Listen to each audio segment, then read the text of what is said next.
नमस्कार दोस्तों, आज हम परम पूज्य संविधान निर्माता डॉक्टर बाबा साहब भीमराव अंबेडकर की 135वीं जयंती मना रहे हैं। और ये जयंती पूरे देश में बड़े ही हर्ष उल्लास से मनाई जा रही है। और मेरे तरफ से सभी देशवासियों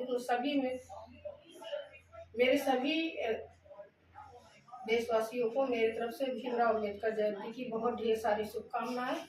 और दोस्तों, बाबा साहब ना ही सिर्फ वंचितों के लिए काम किया, बल्कि नारी सम्मान और नारी की समानता के लिए भी इन्होंने बहुत काम किया, बहुत सारे अधिकार दिलाए। इसलिए हम सभी महिलाओं का कर्तव्य है कि हम डॉक्टर बाबा साहब भीमराव अम्बेडकर को